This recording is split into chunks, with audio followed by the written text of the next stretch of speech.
绿色的土地是希望的种子，明媚的阳光是成长的呵护。在熊哥的农场，收获的不只是健康的食物，还有满满的幸福，你值得拥有。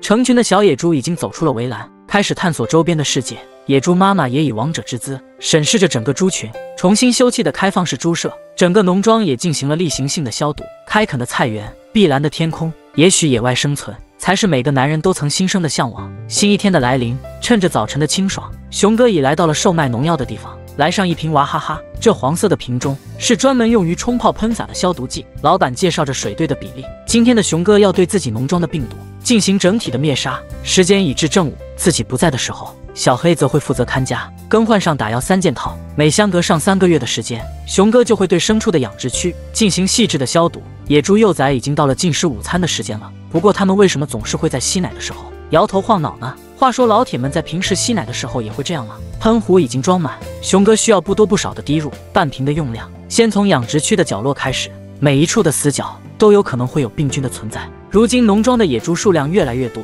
可能会有的传染性疾病，必须要做好提前的预防，否则这对自己的农庄将会是致命的打击。所以熊哥喷洒的很是仔细，即使是猪圈的围栏，又或是高处的横梁，都要进行全面的覆盖。当然，这些用于消杀的消毒剂并不会对动物产生任何的负面影响，就是将其直接的喷洒到野猪的身上，或者是食槽中，也是无毒的存在。鸡舍的周边也是同样，它们所会滋生的病毒可能要比饲养野猪的场所更多，所以这每3个月一次的例行性消杀是牲畜规模不断扩大的保障。消毒的工作已经完成，所有的牲畜也已到了可以进行喂食的时间了。携带上柴刀，今天的自己要改善一下猪群的事故。农庄的周边有很多刚刚长出的芭蕉树幼苗，在经过每次的砍伐后，要不了多长的时间，它们又会重新的生根发芽。它们十足的鲜嫩，并且营养充足。如果放任其成长，会消耗掉太多的土壤养分，这对自己木薯园或者蔬菜的生长不利。所以熊哥总是会间隔上一段时间就清理上一次，如此不但可以让猪群解决食物的问题，就连饲养的鱼群也不需要其他的投入，这才是最为生态的养殖方式。然而这上百斤的重量在挑运的时候却并不轻松，树干已被压弯，熊哥也要在走上一段距离后更换上另一个肩膀，分出一半全部的丢入到鱼塘中，这些足以让养殖在其中的溪鱼吃上个3-2天的时间了，并且通过水质也可以看出整个鱼塘的生态，熊哥一直都维持得很好。当然这剩下的一半就是这几十头野猪的餐前小零食了。所有的野猪全都围了过来，鲜嫩多汁的芭蕉叶本就是野猪的最爱。熊哥看着自己这么久以来所逐渐形成的规模，心里很是开心，当然所有的野猪也是吃得很开心。从中分出一些2头已经成功晋升为妈妈的雌性野猪，还要单独的进行喂食。猪圈已经被野猪幼崽扒出了一个缺口，现在还正处于贪玩的它们也想尝试一下这鲜嫩芭蕉叶的味道。猪群的进食还在继续，它们会连同整根树干全都吃得干干净净。部分的小野猪从出生以后还是第一次吃这种东西，它们只对叶子感兴趣。不过这胖乎乎的身体也不缺营养的摄取，野猪妈妈的奶水已经将它们滋养得足够强壮。前几天刚刚出生的小野猪对此并不感兴趣，它们还是喜欢探索着陌生的世界。当然在这些小家伙外出的期间，小黑会一直充当其保镖的角色。他知道这些都是自己主人熊哥的财产，所以他从未主动发起过任何的攻击。不过有胆大的自然也会有胆小了，剩下的这几只就会一直围绕在母猪妈妈的身边，它们还不敢距离自己的妈妈太远。随着新一天的来临，今日的天气格外的温暖，温柔的阳光以及无风的环境很是适合将所有刚刚出生不久的小野猪全都放出来晒晒太阳，感受一下外面的世界，将会更加的有利于它们的成长。并且如果可以让它们尽早的融入到猪群，也将会在一定的程度上来减轻野猪妈妈的压力，将入口处的围挡拆除。母猪妈妈已经很久都没有外出的走动，她在门口呼唤着自己的孩子全都出来。胆子较大的几只幼崽已经紧随其然，而胆子较小的几只却也是让猪妈妈操碎了心。在连续的呼喊了3次后，小家伙依然不敢，无奈的野猪妈妈也只能是再次的进入到猪圈中，将孩子们全部的带出。小家伙们全都出来了，野猪妈妈也是持续的发出声音来，指引着他们跟随在自己的身后。当然稍微晚一些降生出来的另一窝野猪幼崽也可以出笼了，这是他们第一次接触外边的世界。猪群的统治女王再次的出山，所有成年的野猪也一个一个的围了上来，他们都想和女王诞生下子嗣。而对于其他的雌性野猪来说，他们依然很是惧怕，俯首称臣并表现出服从才不会惹祸。上身最为雄壮的他正在巡视猪群中的每一位成员，所有的野猪幼崽也都会在逐渐的相处中彻底的融入。熊哥查看了一下由老房子所改造而成的开放式猪舍，好多承重的立柱都已出现了将要垮塌的风险。这里作为猪群躲避暴雨以及集体休息的地方，还不能损坏或者拆除，自己必须要进行再一次的维修和加固。山林中劈砍上一些粗细刚好的树干，它们的承重能力足以让这里再支撑上很久的时间。将第二次进行维修的支柱拆除，在原有的位置上再次的掏挖出深坑，紧密的夯实，最后再用铁丝来将原有的支柱进行重新的加固。只要拥有了新的着力点，那么整个房顶就会减少坍塌的风险。熊哥利用的同样的方式，将每一根支柱全都进行了维护。猪群也在这一整天的相处当中，逐渐的熟悉。小家伙们已经饿了，他们在追着自己的妈妈想要进食。一共17只的野猪幼崽，也不知道他们会不会认错自己的妈妈。牲畜饲养区的工作已经全部忙完，此时的太阳也已快要下山，打开通往菜园的水闸。现在的这个时间刚好适合菜苗的浇灌，不同的蔬菜种类，它们也将会在熊哥精心的照料下茁壮的成长。天边已经悬挂上了晚霞，这样的农庄生活怎能不让人向往呢？所有的野猪全都朝着自己飞奔而来，烙印在骨子里的基因促使着他们想要发动攻击。然而这一切又究竟是什么情况呢？新一天的来临，山林中的芭蕉已经到了可以采摘的时间。虽然今年的果实丰硕，但是个体却并不出众。然而如果放任不管，却也是一种资源的浪费。熊哥决定将其全部的采摘下来，用于野猪群的喂养。直接的将树干砍断，这种植物并不会因此而自然的枯萎死亡，它们会在切口上重新的生长出新的枝丫。当然即使不长也完全没有影响，毕竟热带雨林的气候下，山林中最不缺的就是芭蕉树的幼苗。不过虽然芭蕉串并不会很重，但是背着其攀爬山路却也并不轻松，这也是为什么熊哥一般不会选择将其作为商品运送到城镇上进行销售的原因。大口的喘着粗气，炎热的气候需要适当的休息，才能保持住良好的体力。将多余的部分砍掉，这样至少可以减轻一部分重量。小黑已经闻到了芭蕉的香味，他很想扒开一个品尝。熊哥也是看出了小家伙的心思，扒开一个，让自己的老伙计吃上这第一串，全部的用绳子系住尾端，用肩挑的方式，能够在尽量省力的同时，也能一次性的运完。再次的回到农庄，猪群全都等在了门口，等待着熊哥的投喂。饲养的鸡群也已经全部的吃上，就这一大串，一整天的时间就即可被鸡群彻底的消灭。野猪的幼崽们已经完全的适应了放养，它们也已成功的融入到了农庄的野猪群。先将这已经成熟了的芭蕉喂食给猪群，软糯的口感和诱人的香气让它们很是喜欢。无论是外皮还是果肉，它们绝对不会浪费上一点。熊哥很享受和它们的互动，就像是老父亲带着自己的孩子玩耍一般。当然这些小家伙可不敢上去抢食，他们唯一想做的就是扎堆在一起，睡个慵懒的午觉。然而还剩下的这些芭蕉却都还并未成熟，熊哥也是想到了更好的投喂方式，将其全部的悬挂在开放式的猪舍中，待其成熟后就会自然的脱落，如此便可成为自动的猪群投喂器。3只母猪妈妈都聚在了一起，给幼崽们喂奶，反正也不知道是不是自己的，只要是野猪群的成员，应该都可以随便的吮吸。然而此时却有个不要猪脸的成年野猪也钻了进去，真是不免让人有些怀疑他的动机。随着新一天的来临，熊哥又迎来了全新一天的工作，处理一下柚子园周边的杂草，它们已经长得太过于茂盛了，柚子已经快要成熟，让土壤中的养分充足的供给，可以提升果实的甜度。还有这些之前自己种植的橡草，经过一段时间的生长，它们也已可以进行采割。老黄牛母子因为建房子缺少资金，已被售卖，不过现在的它们依然可以被当作喂食野猪群的食物。近2个小时的整理，柚子园的杂草已经清理的差不多了，将橡草全部的丢入到猪圈之中。粗质纤维的获取与补给是熊哥保证野猪品质的关键，自己从未使用过任何的增肥药剂，这也是为什么即使自己的农庄位于山林之中，也会有远道而来的商人前来采购的原因。野猪女王已经吃饱了，她饭后的减脂运动总是会选择欺负一下小黑，当然体型的差距也是让小黑敢怒而不敢言。野猪的幼崽也想尝试一下新鲜的食物，然而这几只已经到了可以断奶年龄的小野猪，却还是时刻的想着吮吸妈妈的乳汁，也是时候要给这些小家伙进行单独的喂养。熊哥重新的将猪舍进行了围挡，只需要给几个小家伙进行单独的隔离，就可成功的让其断奶。熊哥趁着4个小家伙正喝得起劲的时候，快速的抓住了后腿，然而小家伙所发出的吼叫声却是瞬间就引起了其他野猪群的注意，不过好在影响并不是很大，继续的抓捕剩下的2头。然而这2个小家伙的叫声更是洪亮，更是在一瞬间就引起了整个野猪群的躁动，这是他们刻在骨子里的基因。所有的野猪全都冲向了熊哥，保护同类，拯救同类是他们的本领。熊哥被这样的情景吓了一跳，成年的野猪想要发起攻击，熊哥也是赶紧的用手发出声响，一词来震慑住猪群。这些家伙依然很是躁动，他们还在持续的徘徊在熊哥的周围。熊哥吓坏了，赶紧的退出野猪的包围圈，如果真的有野猪攻击自己，那就将会非常的危险。拿出给小野猪断奶专用的猪食草，然而这些家伙貌似还没有平息掉心中的怒火，一点点的行走，自己不能再做出任何具有威胁性的动作。为了缓解猪群的紧张情绪，熊哥决定将今天的喂食进行提前，毕竟一顿饭吃完后，他们可能就忘了，并且也可以借此来将他们的情绪进行转介。而对于这4只要进行断奶的小野猪来说，熊哥则会在这期间进行单独的照顾，尽量的让他们摄入更多的脂肪与营养，才可以让他们不会受到断奶的影响。不算平静的一天结束了，熊哥也在微光下享受着自己的晚餐。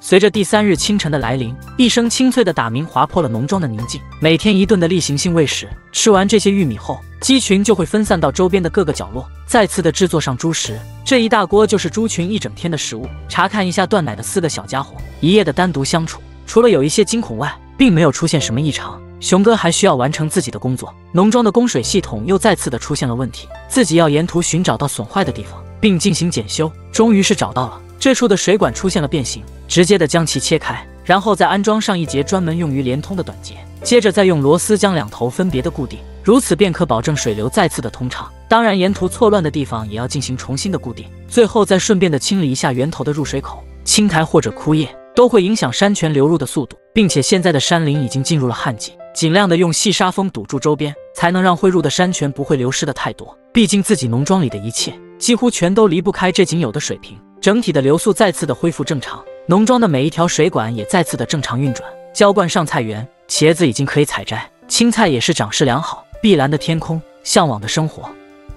因害怕野猪的攻击而不得不爬上围栏，农庄也再次的迎来了野猪的销售。采摘上柚子，给菜园用鸡粪进行施肥，一个人的农庄生活正逐渐的变得富有。新一天的来临，熊哥的柚子园已经到了可以采摘的时候，微微变黄的表皮就是它们已经成熟的标志。在经过与当地养殖大户学习以后，熊哥的柚子园不论是结果数量还是果实的品质都得到了提升。今天的自己会先采摘上一些，用来给到自己的顾客进行品尝。当然，为了保证品质，熊哥也会事先的品尝上一颗，只有这样自己才能做到有效的把控。果肉晶莹剔透，含水量充足，并且甜度适中。半个多小时的采摘，这满满的一麻袋已经足够牢牢的捆扎好。崎岖的山路，只有足够的牢固，才不至于在行驶的过程中脱落。临行之前，喂食上鸡群，自己至少需要接近4个小时才能完成一次的往返。来到订购的顾客家，他是自己长期以来所维持的当地采购商。小伙子年少有为，在城镇中已经有了属于自己的水果特卖店。当然，今年的柚子能否全部的收购，小伙子还需要看一下他的顾客的反馈，所以这次自己只想先购买上几个。这使得熊哥变得很无奈，毕竟自己采摘了这么多，并且一路运送到了这里，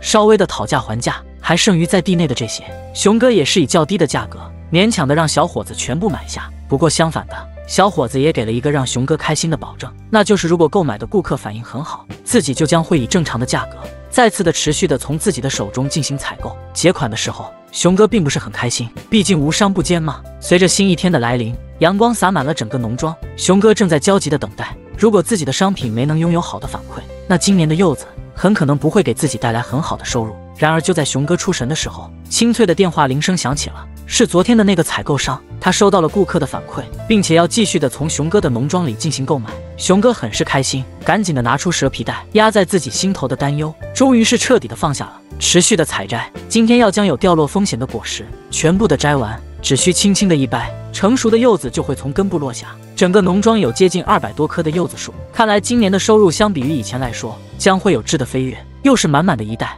超过100斤的重量，虽然依然会以批发的价格售出，但是这却是最快能将柚子全部卖出去的方法。货已送到，熊哥也是顺道的购买回来了今天的晚餐。铁锅烧上水来，上点番茄，蒸煮出汁，菜园中新鲜采摘的小青菜，接着再来上几袋小浣熊干脆面。10几分钟的等待，这满满的一大锅，不需要再添加额外的调味料。当然陪伴着自己的小黑也要来上一份。然而如此的一大锅子真的能够吃完吗？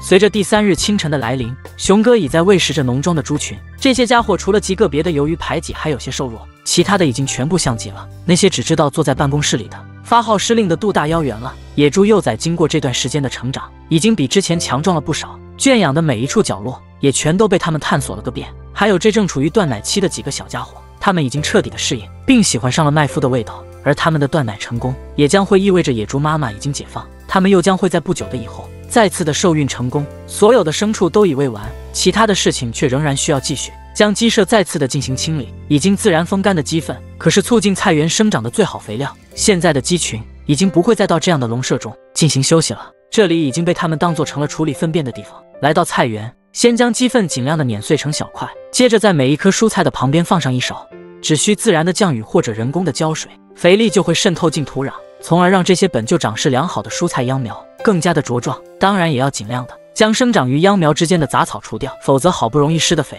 很可能会被它们吸收掉。然而就在熊哥还在除草之时，农庄却又再次的迎来了访客，他们大声呼喊着熊哥。熊哥知道又有人来采购自己的野猪，看看他们专业的道具，一般人只会用竹子编制的，看来他们是专业进行倒卖的。不过这却并不会影响熊哥售卖的价值。先请2位小哥喝上一碗茶水，毕竟在如此炎热的天气下，穿梭于崎岖的山路之间并不容易。小哥对熊哥的农庄很感兴趣，也是不停地打量着周边的一切。简单的休息也该带着他们去参观一下自己的野猪养殖了。小胖子很是惊讶，他没想到一个人竟然可以在这山林中拥有如此规模的牲畜养殖。带上2个小哥进行挑选，用于候选的5只野猪已经全被关在了猪圈之中。熊哥介绍着他们的血统以及平时的习性，小哥就决定要购买这一头了。当然已经成年的他们并不会乖乖就寝，他们惊恐的叫声瞬间就吸引来了其他的猪群。采购的商人很是害怕，也是立刻的就爬上了猪圈的围栏，毕竟关在外边的可都是已经成年了的凶猛野猪，他们已经有了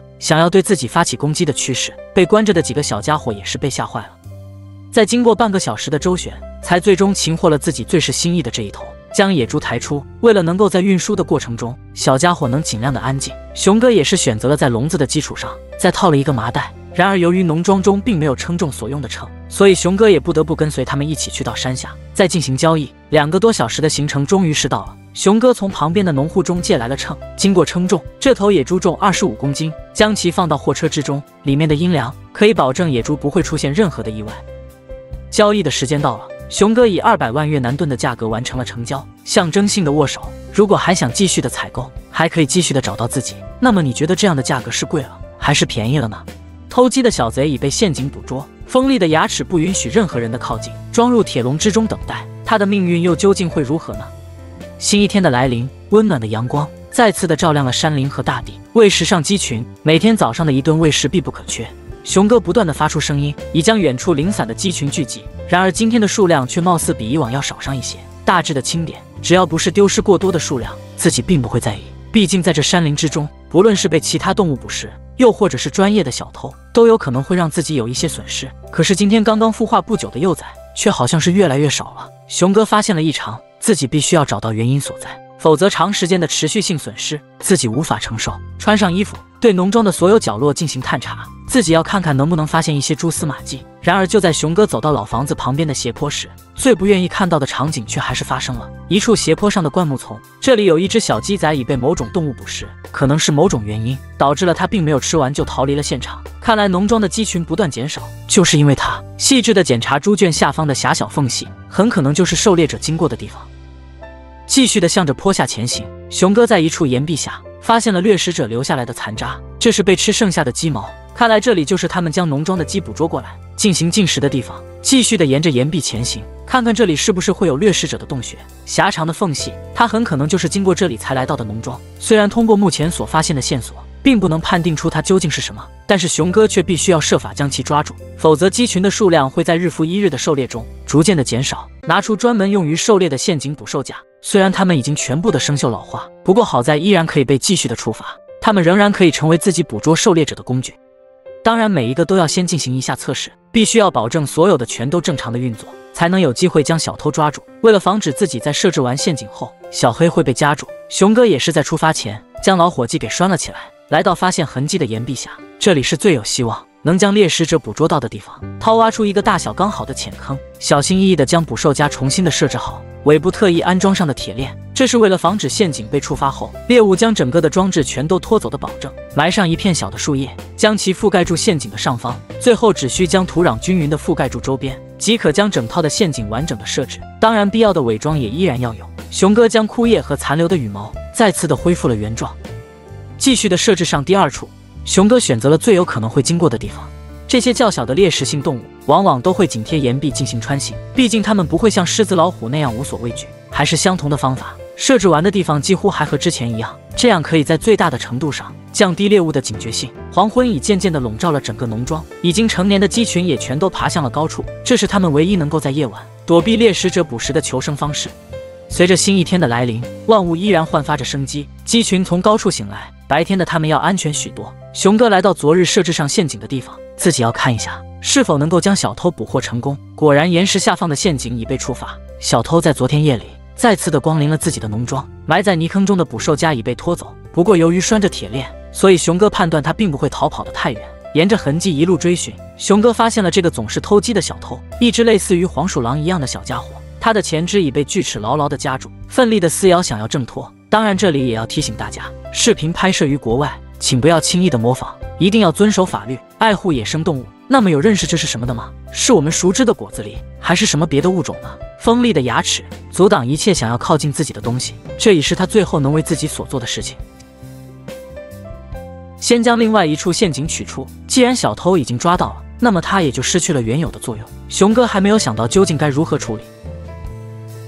再次的回到农庄，小黑看到了从没遇见过的动物，也是非常的兴奋。当然，小家伙看上去貌似也并不惧怕眼前的大块头，他竟然还主动的发起了攻击，先将其放到专门的捕鼠笼中。这对于自己来说，可是一顿非常美味的荒野大餐。不过熊哥现在是不愁吃也不愁穿，经过这次被捕捉到的教训，也许自己也会选择将其重新的放归到自然。那么如果是你，你是会选择烤着吃还是炖着吃呢？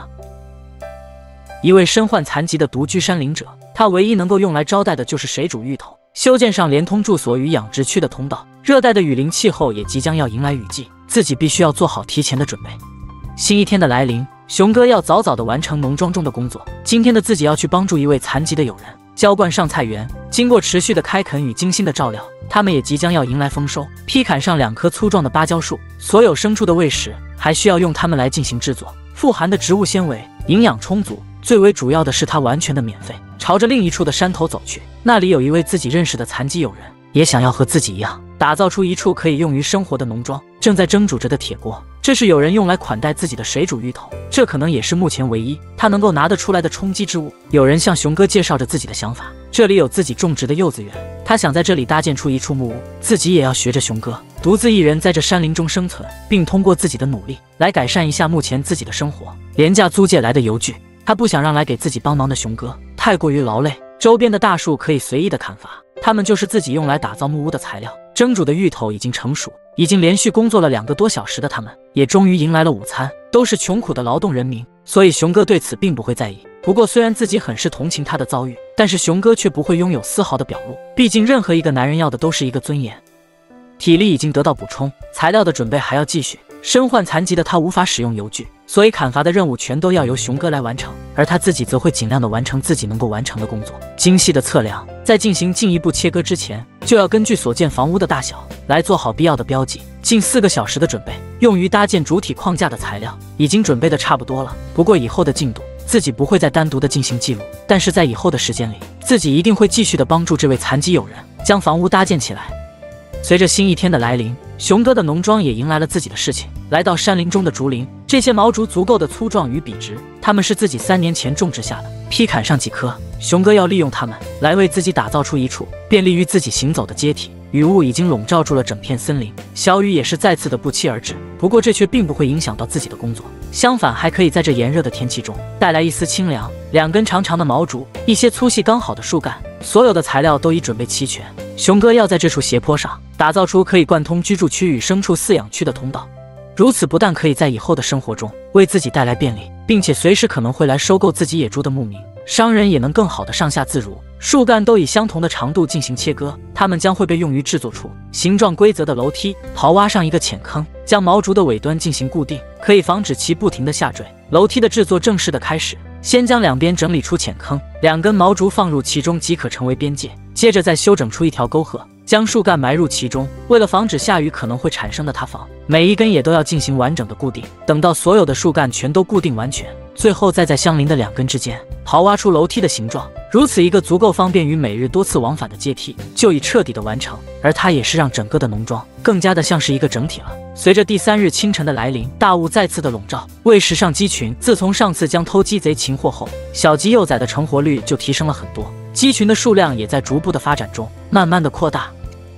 携带上柴刀，自己的农庄很快就将迎来雨季。熊哥要在这之前准备好充足的干燥木柴。山林中自然枯死的树干很多，所以这项工作并不会很难，只是运输和进行分解要消耗掉不少的体力。旁边的杂质全都去掉，自己只需要主干，它们可以燃烧的时间更长，并且火力更旺。近2个小时的忙碌，这么多的数量已经足够了。全部的切割成大致的长度，最后只需将其堆放在老屋的周边，就即可完成阵雨季来临前的储存了。铁锅中的猪食还在蒸煮，小黑也在温暖的火光下渐生困意。然而仅仅只是这样的准备还不足以应对雨季。熊哥又从菜园中采摘了一些已经完成长成了的青菜，自己还要制作上一些可以及时的食物。如此不但可以带来便捷，并且要是农庄在大雨中突发了什么意外，那自己也将会有充足的时间来进行应对。不过话说，这个蔬菜好像就是昆泰种植的那一种，看来它在越南是最为普遍的一种存在了。满满的一簸箕，先将其一颗一颗的彻底分解开，这会有利于待会的清洗。等到完全的清洗干净后，为了能够拥有良好的口感，熊哥又进行了焯水。如此不但可以去除青涩的味道，并且在经过这样的处理后，便也可以直接的进食了。继续的整理，全部的切割成小段。为了储存更长的时间，熊哥会对其进行腌制。白萝卜切片，胡萝卜切条，来上点粗盐，均匀的搅拌。只需要3天的腌制时间，它就将会是一道风味十足的荒野下饭菜。这可比你吃的梅菜扣肉预制菜要安全的多吧。